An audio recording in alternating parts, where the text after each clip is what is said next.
So with the dataset ready, we are now able to start creating SQL statements that we need.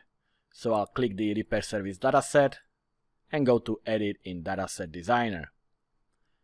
And you can see we already have the appointments, customers, and repair types with the fill and get data method that will simply get the SQL statement that selects everything from each of the tables.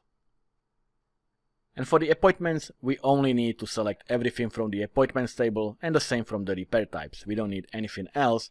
However, for the customers, we want to be able to find the customer by ID. So I'll right-click the customer table adapter and add query. We want the SQL statement and we want to return rows. So I'll click next.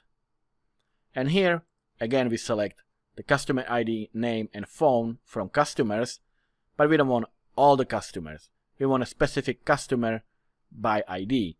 So I'll use a where clause and specify that I only want customers where the customer's ID matches the customer ID parameter that will be passed into this SQL statement.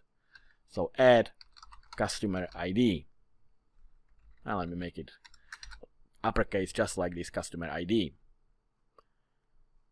So this will select a row of single customer that matches the ID that the user wants. So let's click next. And we can leave this as is, but I don't really like it this way. First of all, we are not really filling any data table. So I'll uncheck this because we simply return a single row, which is going to be basically a single data table. And I'm going to rename this method to be find by ID. That will indicate that I want to find a single customer by ID. Click next, everything's okay, and finish. And here is our SQL statement.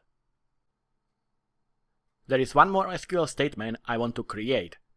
If you remember from the instructions, no two customers can have the same phone number. So I want to create an SQL statement that will return the customer of a phone number that we will pass into this SQL statement as an argument. So I'll right-click the customer table and add another query. It's gonna be SQL statement and select which returns rows. And here we have again returning the customer ID, name, and phone, but only for the customer that matches the phone number that we will pass into this SQL statement. So let's do a where clause and check only a customer where the phone equals the argument phone. So if the phones match, then we of course have a matching customer with this particular phone number. And if not, then we can use that phone number because no customer has it. So let's click next. And we don't need to fill any data table, so I'll uncheck that.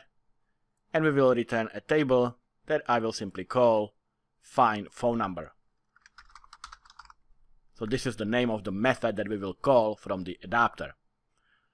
I'll click next. Everything is okay, and finish. So these are all the SQL statements that we need. However, I want to add one more table adapter, and that is a list of appointments that will combine the records from the appointments, customers, and repair type tables. In other words, we will use join tables. So I'll right-click and add new table adapter. I want the repair shop DB connection, that's correct. We want the SQL statements, I'll click next. And we can either type it manually or can go to Query Builder, and I'm gonna use that. And here I'm going to add the tables I need. So I'm going to add all three of them. First one, we want to display the customer name, so I'll add customer. Next, we can add the appointments and the repair types. Close this. And here are the three tables that are going to be joined. Let me just move this one here so you can see it. So what we want to display here is the customer name for the appointment. So I'll select name from the customers table. And we can display the description of the appointment as well as the description of the repair type. So it will simply tell us what repair type this is. So I'll click that as well. And in the appointments, I think we should also display when the appointment is. So I will also click scheduled. And you can see down here we have the SQL statement that joins the table on customer ID as well as the type ID, because these are the foreign keys in the appointments table. So I'll click OK. And here is the complete SQL statement. So click Next. And we can leave this as is by the default. So click Next. Everything seems to be correct. I'll finish. And here is our table adapter. However, notice the generic names. I don't want to call it data table 1, so I'll click it. And I'm going to rename it to appointment list. And the same for the table adapter. I'll click it. And I want to name it appointment list table adapter.